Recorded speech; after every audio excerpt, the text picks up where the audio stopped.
हर आरक्षण और इंसाफ की लड़ाई को हमने आगे बढ़कर लड़ा। अब हमारा अगला कदम होगा कि हम सारी महादलित जातियों का एक सामूहिक मंच कायम करें, जिसका नेतृत्व भी साझा हो। फिर मिल बैठकर सोच समझ के साथ आगामी कदम उठाएं। माननीय सर्वोच्च न्यायालय ने बहुत ही दूरदृष्टि और खुले मन से सोचते हुए कर दिया है। साफ कहा है कि हिस्सेदारी दी जाए, कुतर्क दिया जा रहा है, इससे फूट पड़ेगी। फूट को कितना गहरा करना है ये अगले दलितों पर निर्भर है। हम महादलित तो केवल अपना हक मांग रहे हैं। यही तर्क उस वक्त भी दिया जा रहा था जब बाबा ए कौम डॉक्टर अंबेडकर जी आरक्षण की मांग कर रहे थे।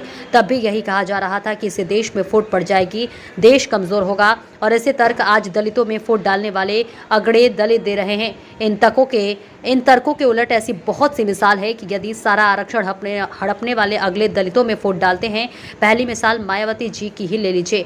मायावती जी उत्तर प्रदेश विधानसभा की 403 टिकटों को बांटते हुए पूरा ध्यान रखती हैं, एक भी टिकट वाल्मीकि कौम को न दिया जाए। मायावती जी ने उत्तर प्रदेश के कई जिलों के नाम दलित महापुरुषों के नाम पर रखे, मगर वाल्मीकि नाम कहीं नहीं रखा। 1,08,000 से ज्यादा सफाई कर्मचारी पदों पर भर्ती की, लेकिन इनमें 8,000 वाल्मीकि भी नहीं चुने गए। तो जहां वे पूरे हो सकते थे वह जगह भी उनसे छीन ली गई। मायावती गोहाना नहीं आई, न मिर्चपुर पहुंची। हाथरस उत्तर प्रदेश में होते हुए नहीं, इसका क्या कारण हो सकता है? अगर दलित एकता का मसला है तो गोहाना और मिर्चपुर के दलित उनकी सहानुभूति के पात्र क्यों नहीं है, जबकि उन्हीं दिनों हुई अन्य घटनाओं में वो पहुंची, क्योंकि वहां दलित नहीं सजातीय मसला था।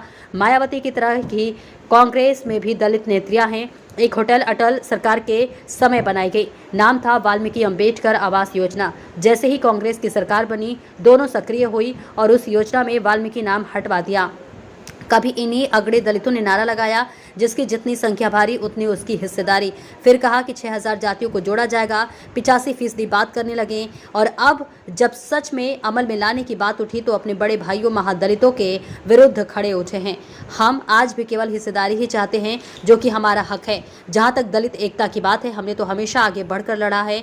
हम आदि आदिवासी और आदि धर्म की बात करते हैं। जय वाल्मीकि और जय जोहार का नारा लगाकर एकता को बुलंद कर रहे हैं। देखिए सिरसा से अक्षित कंबोज की खास रिपोर्ट। अगर सुप्रीम कोर्ट ने हमारे पक्ष में फैसला लिया है कि वर्गीकरण का मतलब कि स्कूल में सीटें हमारी अलग, पर्दे के बाद नौकरी में सीटें अलग, पर ये तभी मिलेगी जब हम बच्चों को स्कूल भेजेंगे। ये हमने बस्ती में रात सारे परिवारों से यही बात की कि अब हमने एक ही मिशन बनाना है कि बच्चे को स्कूल से कॉलेज तक पहुंचा।